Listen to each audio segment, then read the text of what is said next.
Okay, welcome to the FileMaker Pro User Group, Dallas, Texas. I'm Taylor Sharp. Myself and Greg Price are the co-chapter coordinators, and we're glad to have all of you here to talk about the latest and greatest things in FileMaker. I hope everybody's ready for 2022. It has to be better than 2021. Maybe we can get back to normal this year, but we're glad to kick off our first meeting with Robert Naud from up in Canada. He's going to be giving us a virtual presentation. So we're glad to have Robert here that's going to talk about FM security module. So we're glad to have you, Robert. Before we get going, Greg, can you think of any announcements that we need? Are they looking for speakers for Engage yet or anything like that? I haven't seen anything about that yet, but I've also not seen any notifications about rooms for Engage or when registration starts. There's not yet a website or a web page for it, so we'll keep an eye out for it and well, hopefully let people know when we see something.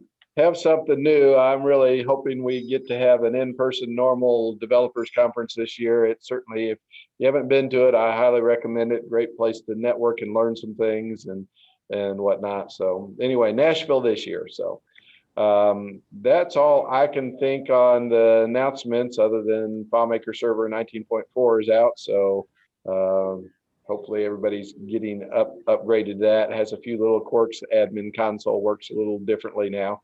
But hopefully you guys are figuring those out. But anyway, without further ado, Robert, I'm going to turn the presenter spotlight back to you. So I will pass over making you the host. Let's see, change host. You should now be the host. Sounds great. Thank you, Taylor. So I'll share my screen. And here we go. All right, can someone just confirm that we're seeing my screen? Yes. Just wonderful, wonderful. Thank you very much for having me today. I want to say during the presentation, by all means, feel free to ask questions or make comments. I won't be seeing the chat, so just fire away. And if, because we also have people meeting in person, if you are asking a question, I'll try to remember to repeat the question, but if I forget, just make sure to remind me to repeat it or things like that. So, all right. Now that said, today I'll be presenting FMHAM, and FMHAM is a tool that's been authored by Charles Delph. So I didn't develop this tool. I simply put together a demo file because I'm such a big fan of that tool. I think there's a lot of power under the hood, but it can be a bit difficult to see at first glance. So I think the demo file is something that can help for something like that. Now, FMHAM stands for Headless Authorization Module. Okay, so it's not about authentication or anything that relies to that in terms of security. It's really about what your users can and cannot do once they are logged into the system. So it says headless because it has no UI. So like I said, this demo file is an attempt to give it a UI so that you can kind of get an idea of possible use for something like that. Funny thing is, it's not only headless, it's also tailless, meaning it's not using anything for data storage. It's just using global variables for portability reasons. If you don't like relying on global variables for things that are security related, you can totally change that in the module and use fields that you'd be able to secure. So at the core of it, it uses a JSON structure to store the privileges for your groups. And the native version of HAM only supports keys that do not have dots in them. The one version I implemented here has some modifications to support that, but other than that, we're talking about the exact same feature set. Now, what are the nice things about FMHAM that can be difficult to achieve if you're not having this with say something a more traditional approach to FileMaker security? Well, FMHAM lets you define different groups, and for each groups you can tell that this one given group will inherit privileges from another group. Okay, so you have to watch out for circular references, but it can be very very nice to have something like this when we think of how it can impact maintenance and save you from having to remember all the different group overlaps and where to add a feature or revoke it. So some of the thing that it lets you do is it lets you assign a user to multiple groups. So if you have someone who needs to wear many hats, then you don't need to give him different logins, or he doesn't need to share logins with someone else. He can quite literally be wearing all those hats. And it also lets you evaluate some expression at runtime. So getting a maximum from different groups, or the sum of different groups, or things like that. And we'll see towards the end of the presentation how that really becomes interesting with actual use cases. So looking into requirements, FMHAM is asking that you use at least FileMaker 18, because the custom function it relies on is using the while function that was introduced in FileMaker 18. So it's asking for that. It's also asking for a JSON definition of all the groups and privileges. And for any of your users, they need to belong to at least one group. You cannot have a user that does not belong in a group. So the sample file we're looking at is based on assets. So it's a FileMaker starter file that I've slightly modified, mostly because it had like a table for asset that I can easily test for a couple of things in there, and it already had a table for employee where there's a good enough correlation to user or and user account. So I said, okay, let's use this. So the employee records are also used to manage the groups themselves. I didn't craft together a UI dedicated to handling the group and the group definitions. So yeah, the aside from that, the user privileges. Well, before I go in there, I'm just gonna go look at the employee screen over here. So yeah, we have different employees. We're gonna look at those. At the bottom here, I have just an image of a Venn diagram.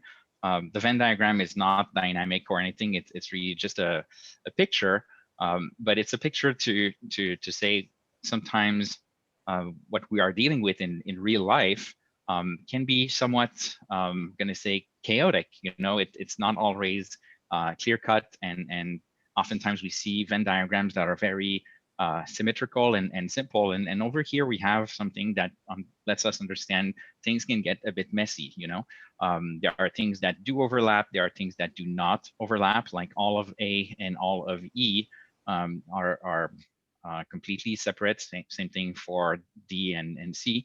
And other cases we have many overlaps. So like I was saying earlier, there's perhaps something like 14 different intersections in here. If I had to implement something like this in native FileMaker security, chances are I need to put together 14 different privilege sets. And if we have, for instance, AC, where I am adding or revoking a given action or privilege, then I need to scratch my head and say, well, does that mean that I need to also add it to A, or does that mean that I need to also revoke it to the group for A, and same thing for ABC, and so on and so on. So it becomes quite burdensome or heavy maintenance somewhat fast when we're looking at something something like this. So like I said, we have our employee records, and the employee record let us handle things at the employee, at the user level, and on the left-hand side. And on the right-hand side, we're really defining the group itself. There is no definition. There's no separate UI for the group definition. So if I change what's in my portal here down below for the group of administrators, then I am changing the privileges for all administrators. That said, if I change the group for this one user, then I'm changing that one user's group. I'm not changing administrators altogether. So and we see that on the left hand side we have some privileges that are assigned only to the account, although that is completely optional. You can have, and we'll see there is one of the users where that is the case. There is no account specific privileges. Okay. Something else that we see is that we can use ham to store other information that may not be especially formed as privileges. Like here I have something that is called user preference for text size or for window dimension. You could come up with anything you'd want to have. It's just FMHam will give us a custom function that we can call from just about anywhere, and if I need those information, then I can use them anywhere. I can get the anywhere I can get the calculation dialog. So so one main group can inherit from other groups. So in the case of administrators, if we look at here, that group is inheriting from buyers and sales staff. So that can be very useful. For instance, if you have, say, people in accounting, and you want to shape things as you have a junior role and a senior role, and then a lead who oversees all of the accounting team, then inheritance is going to be very, very handy. If you are having a solution vertical, well, then you could craft your groups and inheritance to match your payment offering. You know, so if you have a bronze and a silver and gold offering, or things like that, you could shape your things this way. So let's have a quick review of the records we have in our staff. Okay. So over here, we're looking at Julie, and Julie is our admin, and as admin, she can do a bunch of things. And I see there's a screen annotation. I didn't really put it there, but if there's a way for someone to remove it, that'd be great. But anyway, so in terms of asset price limit, we've set that to 10,000. But for most of the values that we're going to see either ones or zeros. And if you do not have a privilege, the default value you get is 0, meaning you don't have that privilege. But in this case, we're setting it to, not for admins, we're setting it to 0 because it is inherited from either the buyers or the sales staff. And for everything else, we get to say, okay, yeah, we want this to be the case.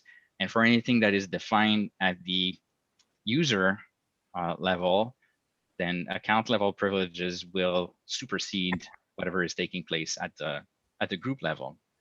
So, and for any user, we can also say they're in this one group, but we want to have them belonging to multiple groups, and we can define if those groups are superseding or not the main group that the user is tied to. Here we have Samantha, and Samantha belongs to our buyers, and as such, she can edit the asset. She can edit the price of the asset, and the price limit is set to 2,500. But in her case, maybe she's a bit more senior, so we've given her a limit of $5,050, and yeah, that's about it for Samantha. If we look at Eric, Eric is part of our sales staff, and he gets to do a couple more things, but he does not get to edit price. And now we're looking at Jeffrey. Jeffrey is also a buyer, but he is in a situation where at his specific to him, we've set the asset price limit to only 1,000. And then here we have Fred. Fred doesn't have any account level privileges, and he belongs to a group that is called corporate, and that group is inheriting privileges from East, West, and Central. So we're going to look into that further in the presentation. So it's a different inheritance pattern because it's not really something that that scales. It's really different regions that we want to say he oversees all of them. So how can that impact our changes? And here we have Romeo, and Romeo is just an account that I'm using if I want to glance at the contents of the privileges for any given group, just because I don't want to change to what group belong my other users that I'm using for the demo.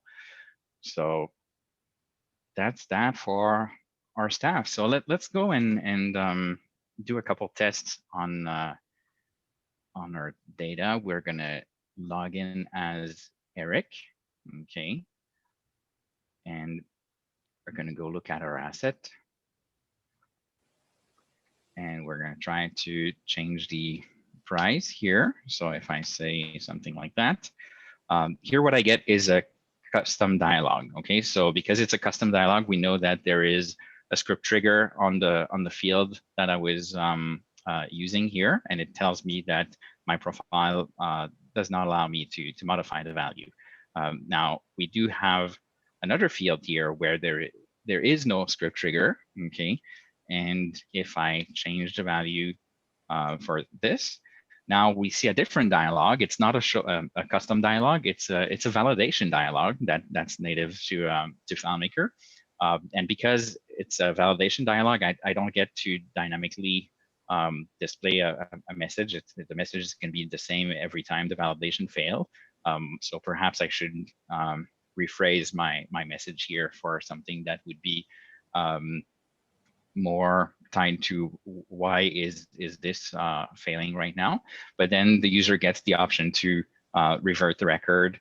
Even if I say okay and I go to a different field, as soon as I try to commit, I'm still going to get that failed validation message. So then I'll revert the record. Okay, and here we're back to our original data.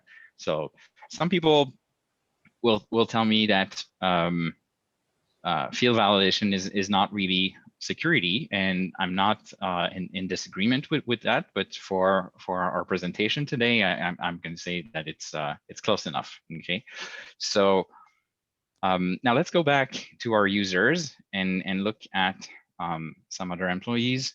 If we look at Jeffrey, okay, I'm going to log in as Jeffrey and go to our asset.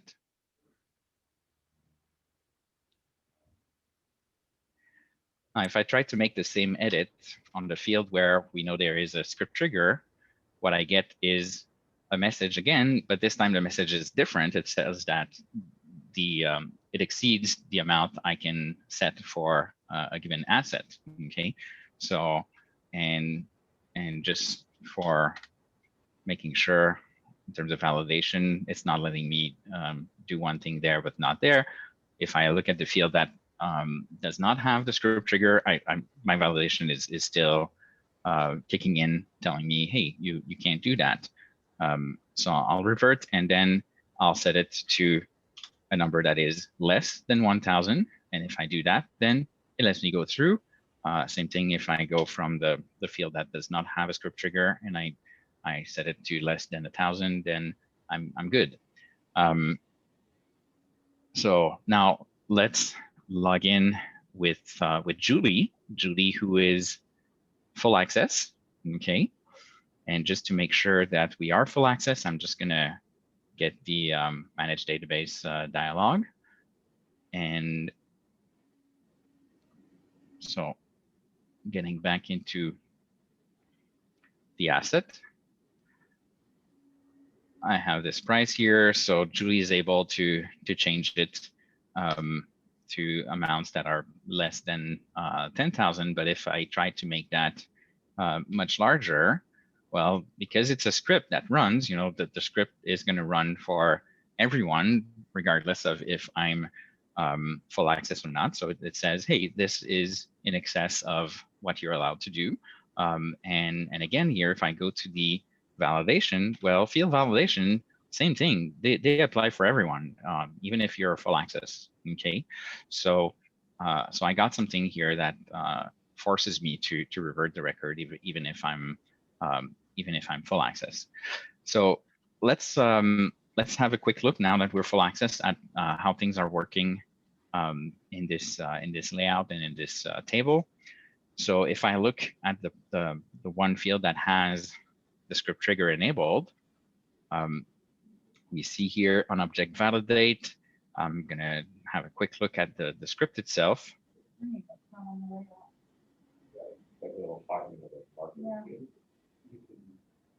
All right, so if there's any question, feel free to ask, okay?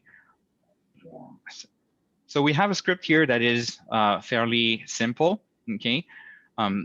We're simply calling the custom function from ham, okay, that is checking for a given privilege. And the way the privilege are named in this demo, we have to think of them as if at the end of it, it was written like is allowed, okay? It's just I'm not writing it because if I was writing it every single time, it would just be lengthy for nothing. But over here, I'm saying, okay, well, if we are not allowed to edit our asset price, okay, then we should show a custom dialog and revert the record. And what you do in here is really up to you. You know, I in this case, this is just for demo, but this is really what I want us to focus on, to say, okay, how can I tap into ham to enforce things in my system? Okay, same thing here. If that check succeeds, then we get in here and we say, okay, now let's make sure that our asset price is less than or equal to the asset price limit. So if it's greater than the asset price limit, then we're gonna again give a message to the user and revert the record. And this is completely up to you at that point what you do, and you have control and you decide what you want to do with this. This is just for demo purposes. So so that's one thing that is happening here. And if we look at the field validation on the price, then we're going to see that the calculation is somewhat similar. We simply have something that is, sorry about this, that is telling us, okay, we want the price to be less than the asset price limit, and we want to make sure that the user is able to edit the asset in the first place. So if all of those conditions are met, we're good to go. If any of this fails, then we're going to see the message that we've hard coded down here. All right. Any questions? Sounds good. So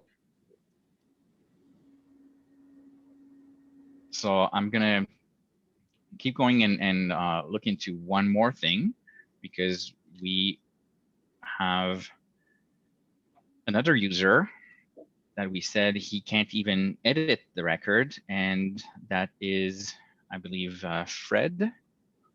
So if I log in as Fred, and I now go to our asset, and I try to simply edit this serial here, what I get is a dialog that is now not a custom dialog. It's not a validation message. It's really native FileMaker security. Okay, and it tells me I can't do what I want to do. My access privileges are not letting me do this. Okay, so let's quickly relog in as Julie to go see how that is taking place. And basically, in our asset table, okay, or pretty much any table in the system, I've created fields that are called like record edit is allowed and record delete is allowed, and you can name them however you choose. You know that there's no there's nothing mandatory there. But when we look at the calculation, they're simply unstored calculations, and each of them are calling on our custom function, you know, to check for privileges. And in this case, we want to make sure that we can edit the asset, okay? Or in the case of deletion, we want to make sure that the deletion on asset is allowed, okay? And now, and we have different fields like that in the system. If I look at employee, well, for employee, I have employee edit and employee delete. Okay, but the fields in themselves are very similar to one another, and they are named the same way. So once we have that in place, what we can do is we can go to manage security and see what we have going. And of course, Julie is admin, and the admin is full access in the system. But everyone else is assigned to a different privilege set, and they all share the same privilege set, so much so that I decided to call that privilege set everyone, you know. So if we go look at how that privilege set is set up, we have simply something where the record access has been customized. And how has it been customized? It's been customized to limit addition and deletion in all the tables. So if we look at the rule here we have, or the calculation we have for asset edit, well, no surprise, it's simply saying you can edit when record edit is allowed. Okay, so I can simply take that, put that into my clipboard, and then go to the next table and say, okay, when is it I can edit vendors? Well, I can edit vendors when, and then I just come in here and I paste my value, and I keep going, you know, boom, boom, boom, and in next to no time, I'm done with this dialog here. Same thing for the delete. It's just it's a different field, but you get the idea. It's always going to be the same thing throughout. So that makes the setup very, very simple. I don't need to come back in here and figure things out. I don't have different privilege sets. So if someone is asking me, oh, tell me who can edit invoices and under what conditions, I'm not going to look at the 5 different privilege sets. I'm going to look at specifically just this one thing I need to know, and then I'm going to have my answer. So why is it that we're not implementing any of this on the other things that we have in here? Well, the other things that we have in here are not letting us do nice things with calculations. So if we look at the field access and we try to limit field access, well, we can't specify any calculation whatsoever in here. It's simply like we can pick each field separately and say, okay, let's hard code if it's modifiable or view only or no access. So you can still use that if you want, but you're not going to be able to rely on ham to customize that. For create, we don't have access to a calculation. So if there was one, I'd be using it, but it so happens that there is none. And for view, well, there is a calculation and we could use it, but I find that when we are turning this on, basically, and it stands for edit and delete. Also, it's just for view, you're more likely to have actions that are happening on a set of records. Like if you're viewing records in list view, if you're viewing a portal, if you're making a search, all of those things, the system is going to have to figure out, do you have access to each of the records individually before you can view them? And that's going to be taxing in terms of performance. Same thing on the edits. If you do a replace field contents across all of your table, in between doing it on an account that is full access or doing it on an account where there are limitations, you're not going to have the same performance. So just keep that in mind. And that is not tied to ham. It's really dependent on how you are implementing your record level access. So I'm just going to cancel out of here unless we have questions about what we've seen in this security setup. All right. Custom function. Mm-hmm. And the loading of the data. All right. So we've seen that part of the setup. Now, I said something about there's other functions in FMHAM that lets you call for sum, max, and eval.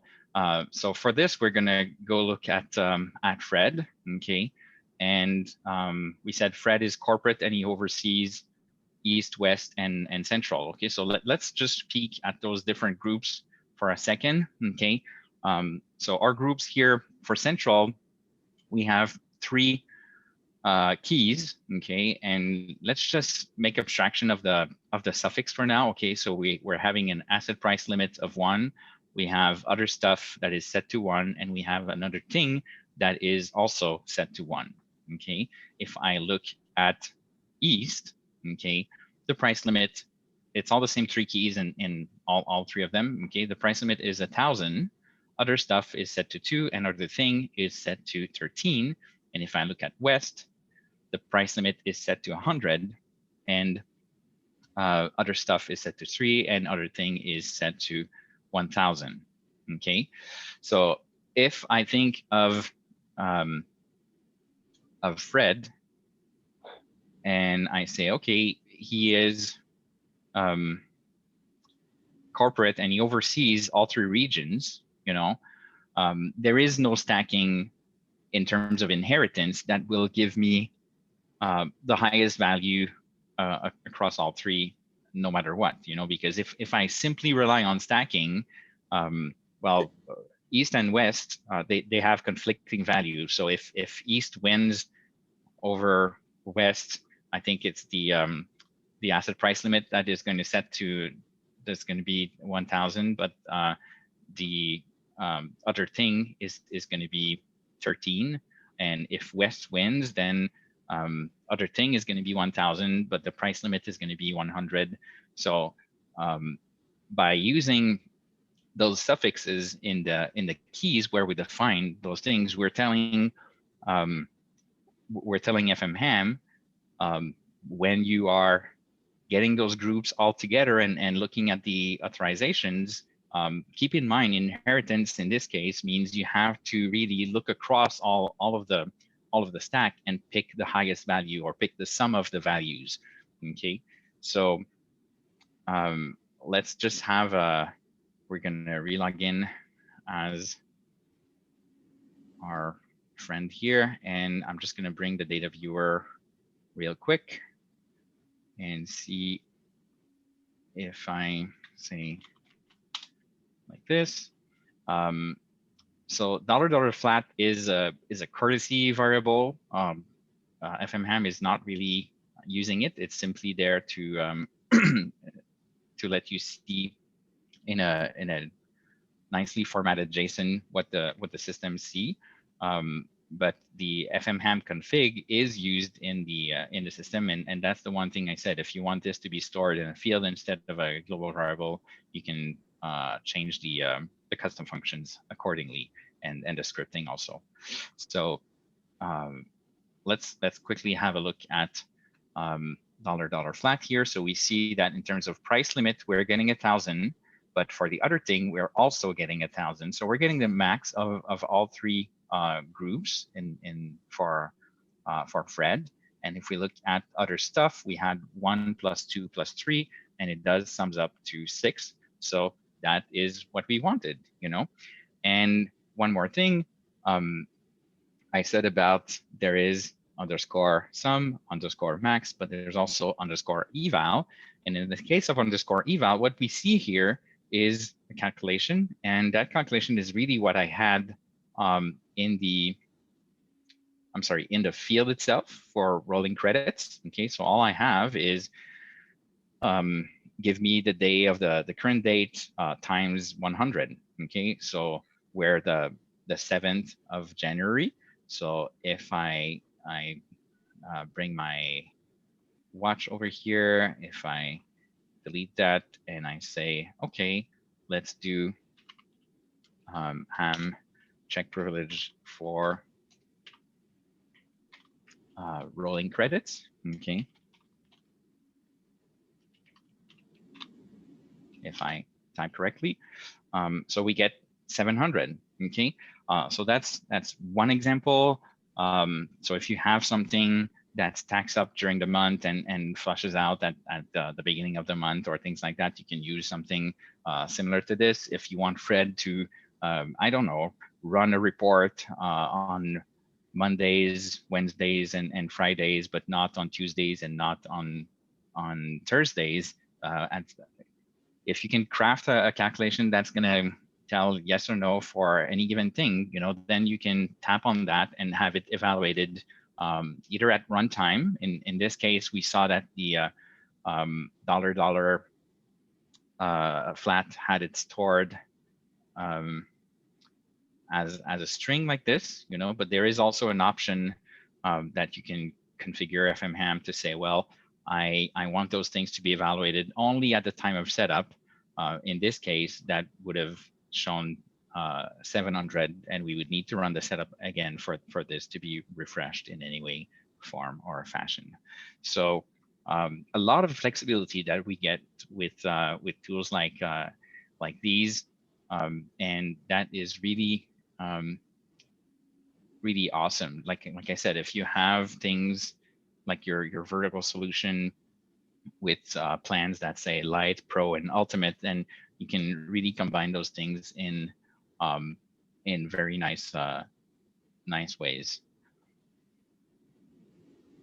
So the important thing to remember is if you are defining your privilege keys, okay, you need the suffix to be in the key definition, but when you are checking on the privilege itself, you're not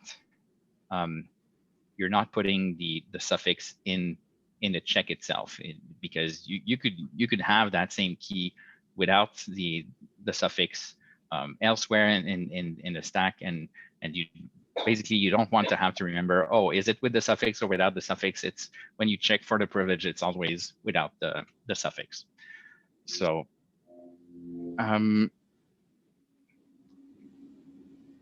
so something else with users with multiple groups, okay. Let's go have a look at, I think it's Eric, if I'm right.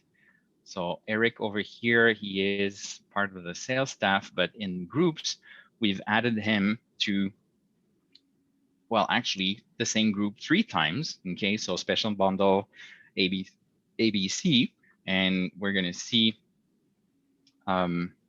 what's included in special bundle ABC. So special bundle ABC, oh, and it looks like I need to log in as admin to change a users group. So just 1 second, log in as, and then let's go look at Romeo.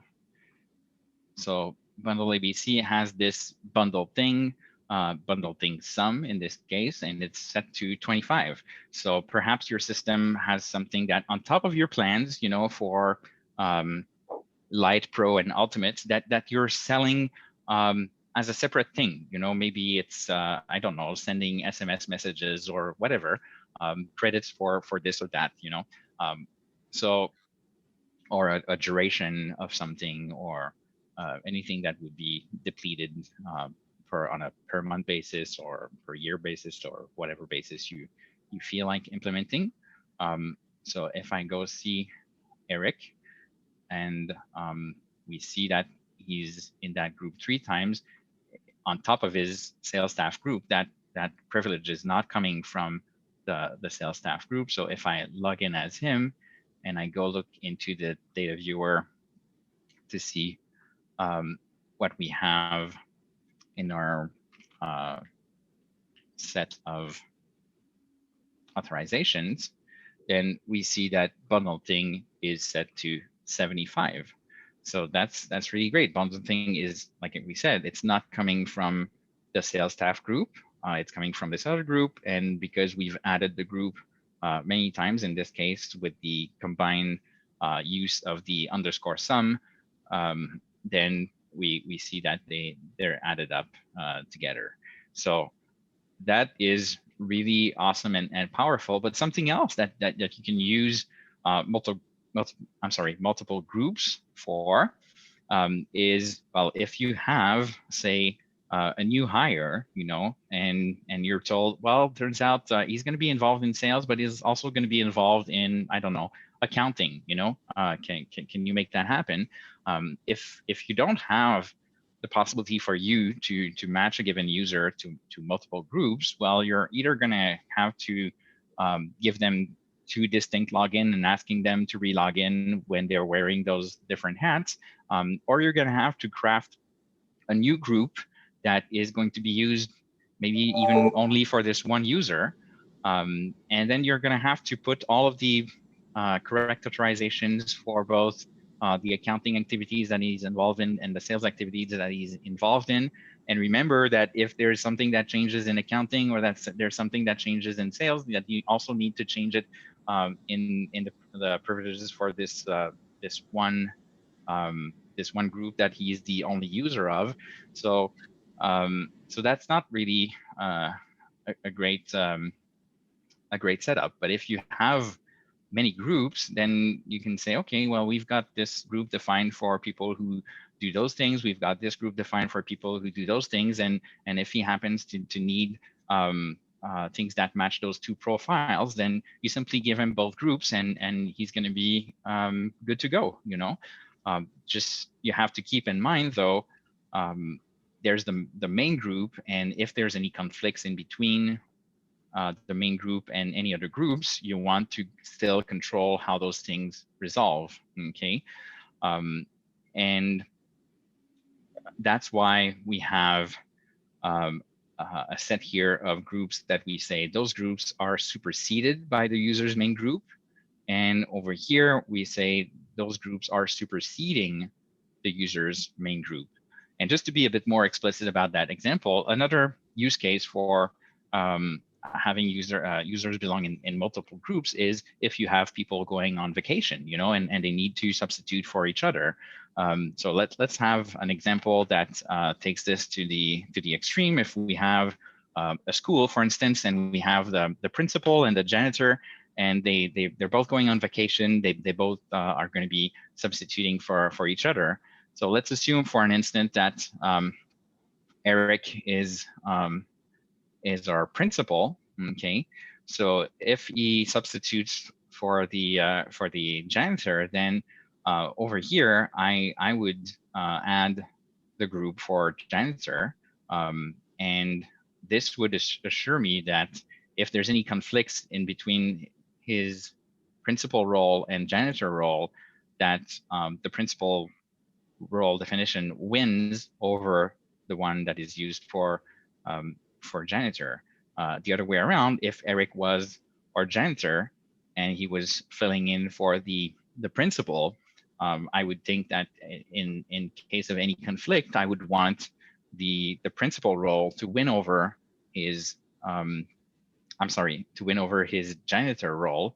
And because of that, I would come in here and well, I'm not logged in right now to be able to change those values, but if I was adding principal under that disabled feature thing here, then the principal role definition would win over his janitor role. So you get a ton of flexibility, and you see here that I've added disabled feature as a group that supersedes everyone in the system, it is assigned to every single user if I flip through my users.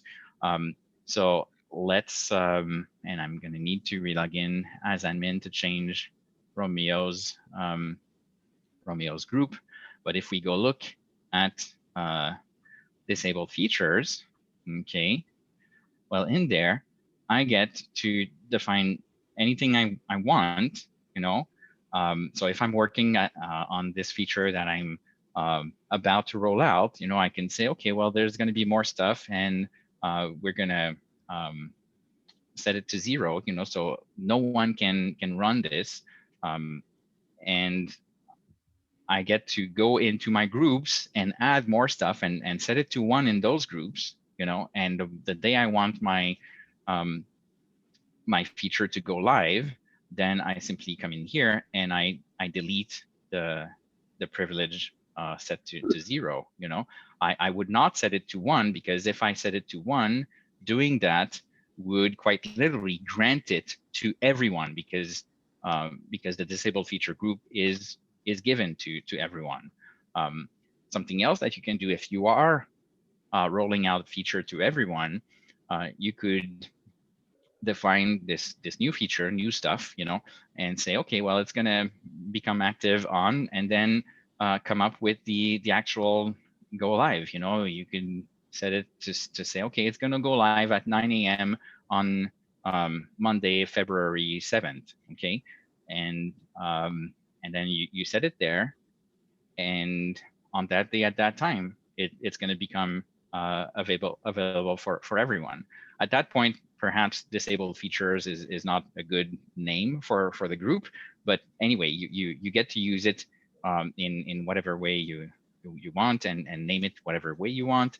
And you could even design another group that is developer, where in there you would say developer supersedes disabled features, and when you are a developer, then you put in there the features that you're currently working on, or you could add them to your own developer user, or for some testers that you want to grant those features separately. So really a ton of flexibility that you get by having something like this in your system.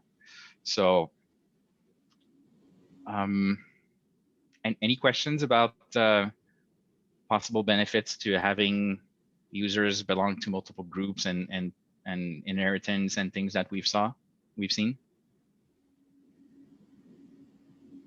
Looking good. All right.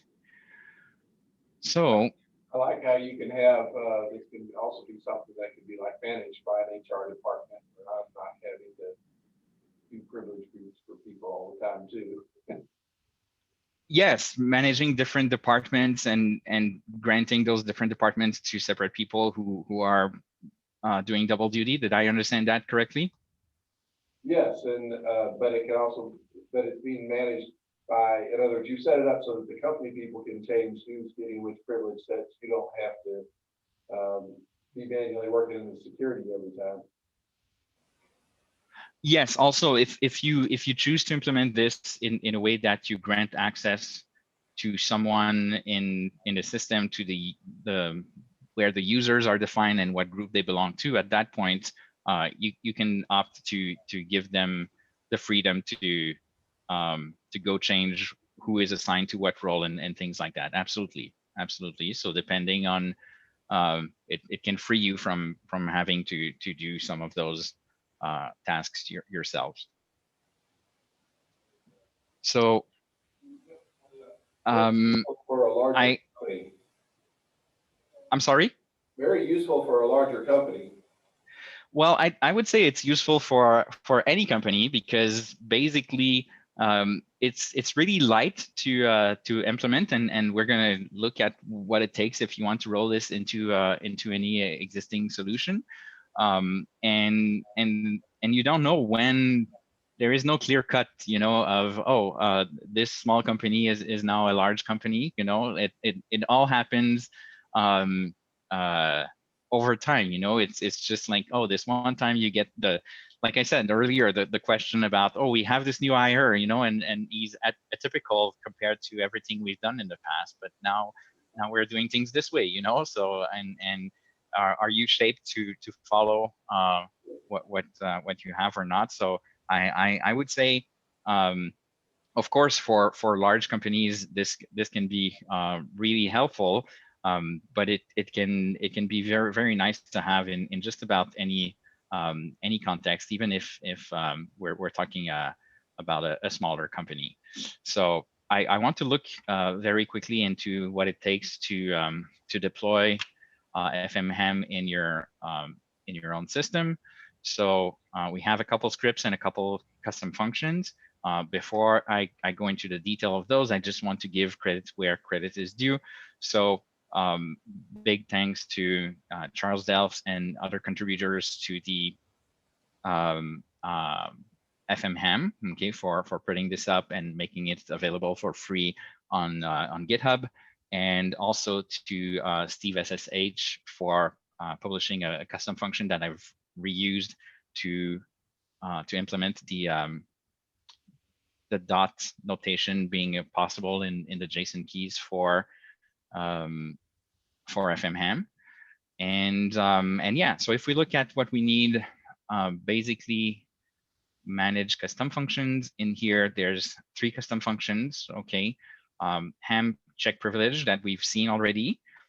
So it takes the privilege name, and in options, I didn't use anything, but if you want, you can send in, for instance, an encryption key, you know. So if when you are doing the config, you are setting an encryption key, the contents of what we saw for $ham config will be encrypted, and in that case, you're going to need to send the encryption key every time you are asking for check priv. So there can be performance things there, and for demo purposes, looking at encrypted content was not really conveying what we needed to be looking at. So I didn't use encryption, but it's there if you need it. So the config is really, we're going to see in the script, you know, you need to provide the definition for all the groups, what user you want to activate. So anything that is specific to the user and what group the user belongs to, and then any options, again, things like encryptions and defaults and things like that. And ham utility is really things that are being used by the other 2 functions. It's a function of functions, but you don't need to make explicit calls to ham utility. Flatten JSON object is the function I use to modify the other custom functions to allow for FMHAM to use the dot notation in the keys for the JSON. And fmlist to JSON array is something I'm using for. You don't need to have that when using FMHAM, but anything that I have that is a return delimited list in FileMaker, where I had like the list of inheritance and the list of groups that are additional groups the user belongs to, then I'm turning this into an array with this custom function here. So so yeah, if I get out of here, then if we look at the on first window open, I simply go over the existing privileges and build my big JSON. And if we look at the resulting JSON, in this case, it's stored into a field in the globals table. So if I bring the data viewer just so we can look at what's in there, it's the globals real quick over here. And if I pretty format that, so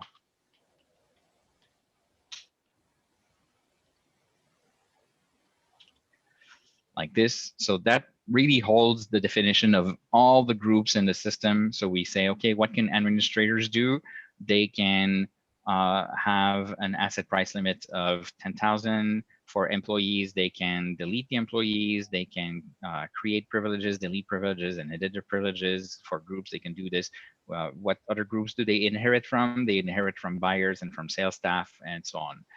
So buyers, what is it they can do? They can do this, this, and that, and so on and so on. So it's really the full stack of all the authorizations for all the groups. And FMHAM needs that to be able to resolve the inheritance. You know, if you're simply saying, oh, here's one group inherits from that, but you don't give him those other groups, then it won't be able to resolve the inheritance. So on first window open does that. And then you have FMHAM run setup, okay, that is simply grabbing things that are specific to the user, okay, and saying, okay, here are the user's privileges, and once you have the user's privileges, you are also checking for, are there any other groups that this user belongs to? If there's more than one group, then it's going to be an array. If it's only one group, it's going to be just a string. And then the magic happens when we call this ham config over here. So ham config, again, is just calling to say, what is all of my group definitions? Okay, so that's the big JSON we just looked at. And then who's my user? So my user is what group or groups the user belongs to. And then are there any user-specific authorizations that I need to send along? And then you send in options. Like I said, this would be the encryption key, or if you have defaults or things like that. So, so if you want to deactivate the $flat, you can do it here. And if you want to change the custom functions in order for you not to rely on the ham config, you'd go into custom function and you'd have to change a couple things. I believe ham config somewhere in there must be raising $ham config, okay, towards the over here. Okay, so you'd have to check for that, and you'd have to say, for instance, check privileges. Well, check privilege in that case would no longer be looking for ham config, but it would be looking for the data storage that you opted for. So a field that is most likely a global field with any security settings that you've set to make sure that it cannot be, it may be read from, but not written to, because you wouldn't want someone to change what they're authorized to do and things like that. So I think that wraps up the overall presentation for FMHAM. If you have questions, I'm more than happy to take some questions. This is Taylor. I'm curious, have you tried this on a complex database to see kind of how much load it has on things? I know you were saying it was kind of lightweight, which I hope it is. You got any real world experience on that? I've deployed this in a production system, and I have not experienced issues. Again, it depends, like I said, what it is you use it for and where you use it. Basically, all the custom function does is it's trying to get information from the JSON that you saw, right? The $flat. Okay, so things that are happening are if your ham config is encrypted, it needs to decrypt it before it can do that thing. And then if you have a JSON that is 10,000 objects, maybe getting one key out of it can be longer or shorter. I didn't perform instance against, at that point, it's just like straight JSON. You know, it doesn't need to be FMHAM specific. You can say, okay, here is a big chunk of JSON. How long does it take to retrieve something from this versus that, and so on and so on. So, and if you're using it for single things, you know, like what we had in the assets table, where we had the script over here that does this one-time check. You know, there's no way you're going to feel that in terms of performance. Okay. Conversely, if you have something that checks if you are able to edit the record altogether, and you're not just editing one record, you're doing a replace field contents on the whole table. Well, like FileMaker is going to have to check for each record, are you allowed to edit?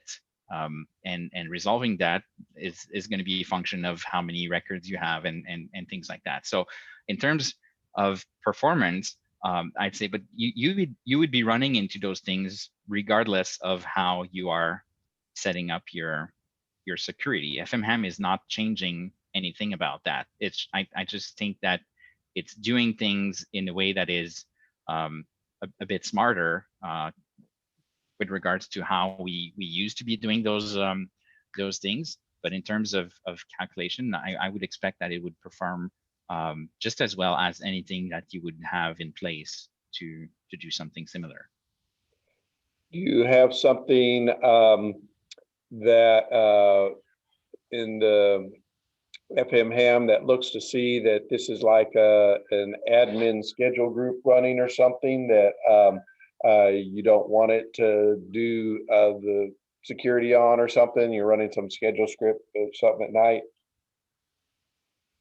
I'm not sure I understand the question. Well, if you wanted to be able to say in the privileges, I want to have a privilege of someone that can just run that I can like run a schedule script or something that's going to have full access, and it isn't going to do these evaluations, or it'll bail out right at the very beginning of the evaluation.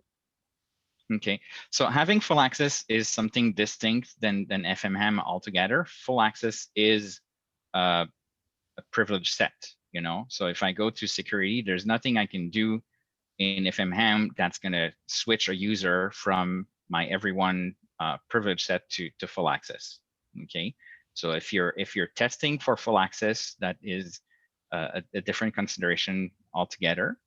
But you can quite literally come up with if I go to my employees over here, and I'll choose Julie because she's admin, and if I, sorry about that, if I pick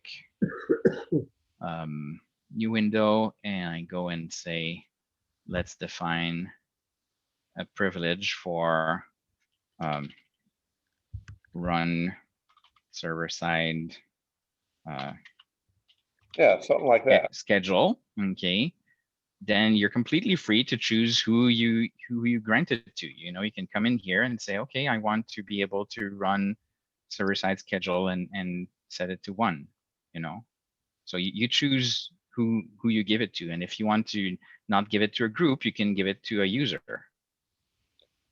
You know, and then it's just in your script, whatever new script you're coming up with, you know, that you're going to tie to your server side schedule.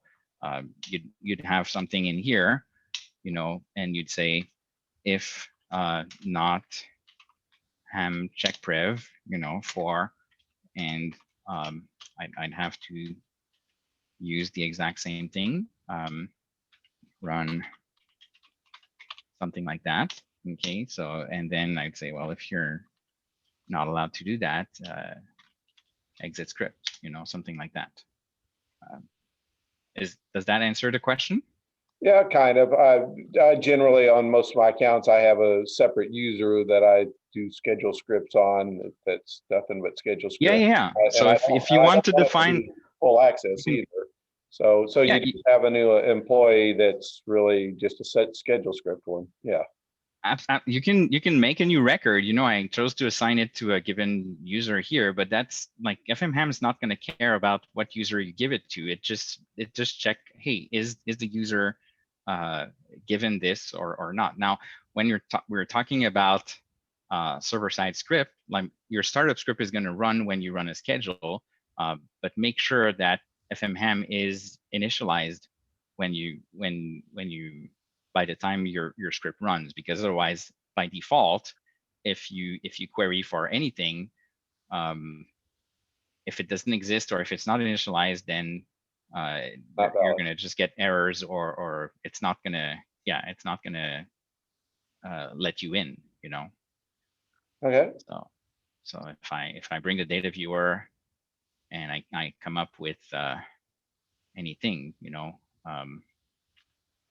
so if I say ham check privilege for something that I'm going to say does not exist, you know, it's not gonna, it's never going to resolve to 1, you know, if it does not exist, or if ham has not been initialized. If it's only going to give you 1 under the right circumstances, and that's why your script, as far as I'm concerned, only needs to check for that. It doesn't need to check for user account. It doesn't need to check for full access. It just needs, as long as you've granted this privilege exclusively to who needs it, whether it be group-based or whether it be account-based, that's up to you. You decide. Right. Another silly question. What does ham stand for? Thank you. Headless authorization module. Oh, headless authorization module. Okay, Heather's Yes. listening. I'm sorry, I wasn't listening. No, I wrote That's it good. down. Oh, sorry.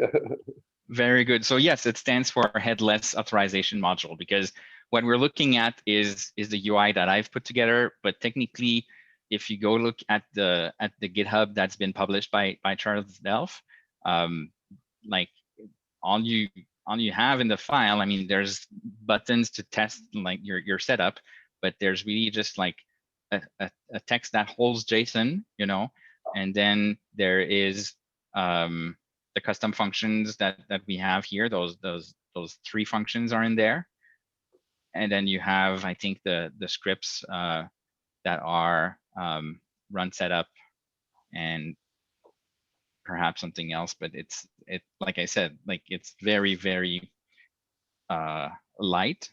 So to me, when I stumbled on this, the group inheritance is what sold me, and once I saw that there was more and more feature, I was just thrilled about the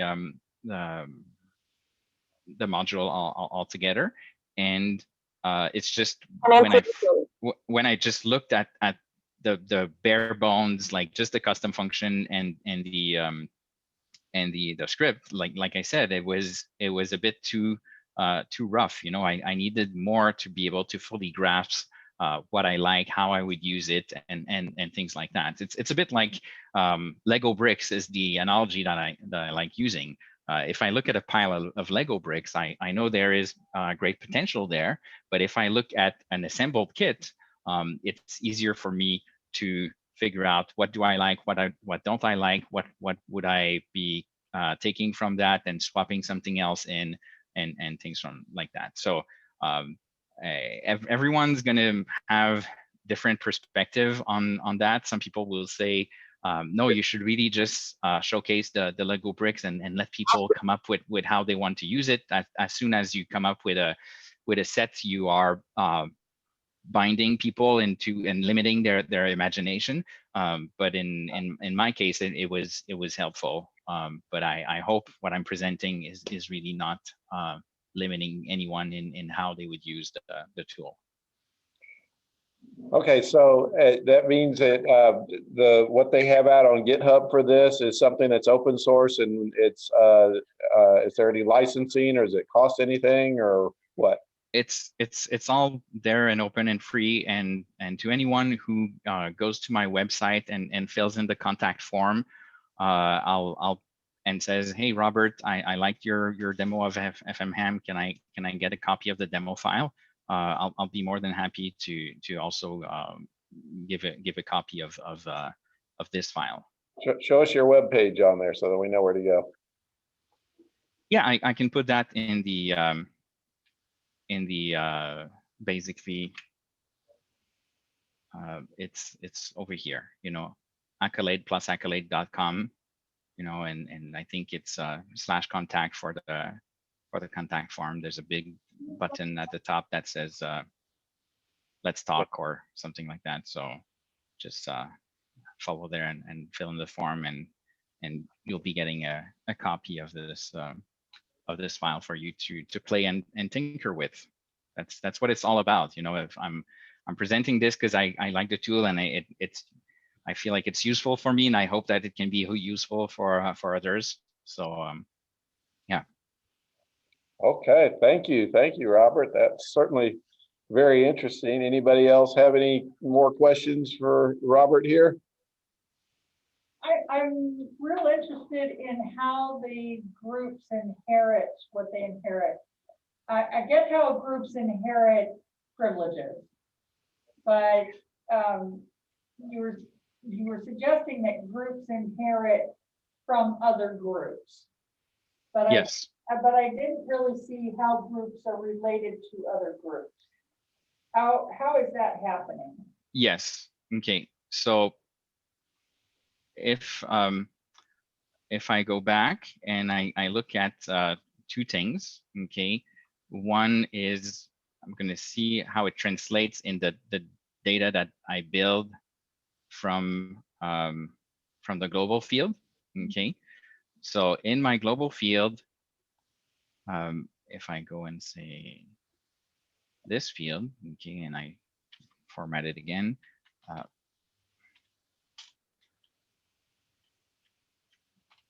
here we go. So basically this, okay, tells FMHAM that administrator, that's the group name, okay, the group for administrator is inheriting from two other groups, and in that order, it's inheriting first from buyers and then from sales staff. Okay. Okay, so the way the UI has that set, okay, is here we're saying, okay, we're administrator, okay, and when I look at the group, I say the group is inheriting from buyers and sales staff. So it's Okay. merely from the order in a text field there. It's not through any relationship or connection there. No, it doesn't need the relationship or anything like that.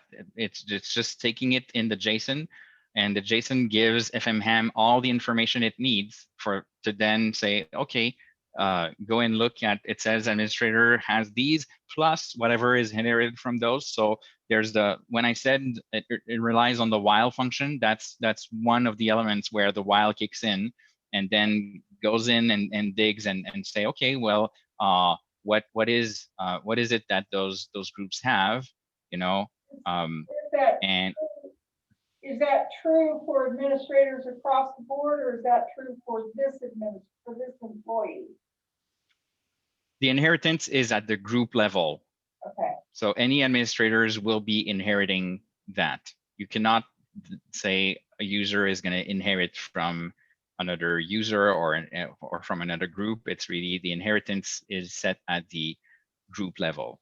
Okay. So if we look at what we have there, so for instance, you see asset rental create and asset rental delete, they are not part of what we have here. Everything is alphabetical, you know, and asset price is the only thing that we have really for her. But if you want an employee to be part of more than one group, yes, can you do that? yes. So more than one group is different. It's not inheritance. It's those things here where you set the groups that they belong to, additional groups over here or over there, depending on do those groups need to supersede the original group or the main group that the user is tied to. Okay. All right. So that gives us, like I said, over here, if I bring the data viewer again, and I check $$ flat, you know, for asset, we see that asset price limit is really coming from admin, okay?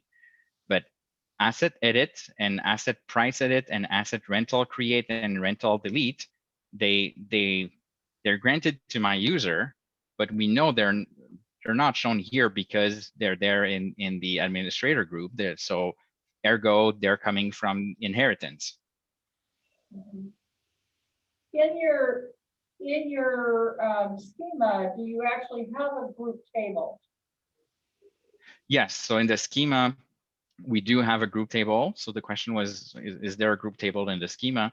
So if we look at the schema, we have all the tables here. So asset vendor and employees were there in the demo file. I think assignments also. So what I created was privileges, groups, privilege assignments, and globals. Okay.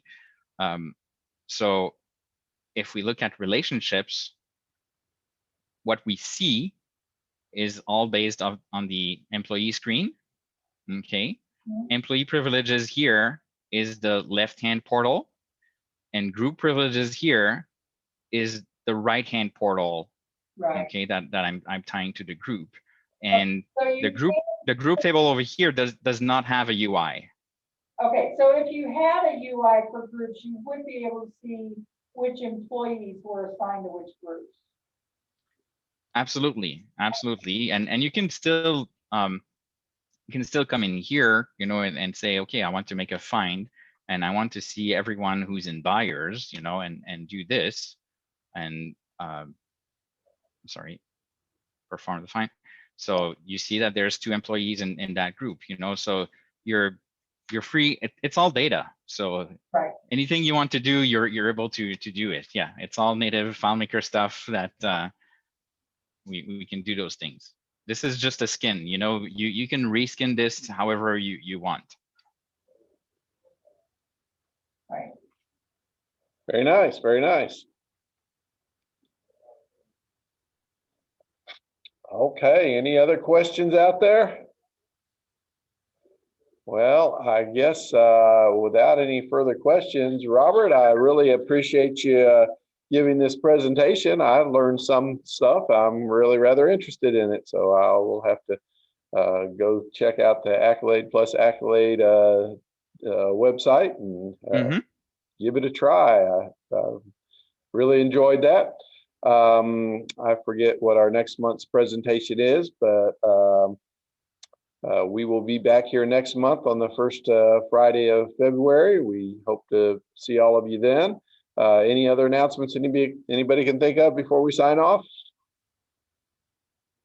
Okay, well, I think we're going to exit this meeting. Everybody have a wonderful day, and thank you for joining us in Robert's presentation. Thank you. Thank you for having me.